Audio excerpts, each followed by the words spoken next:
ومن أظلم ممن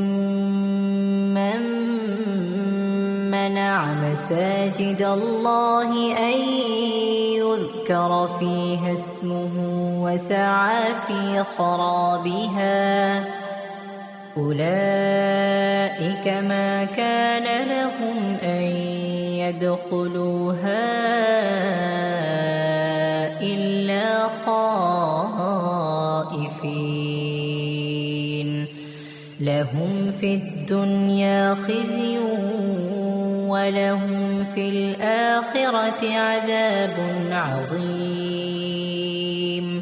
ولله المشرق والمغرب فأينما تولوا فثم وجه الله إن الله واسع عليم وقالوا اتخذ الله ولدا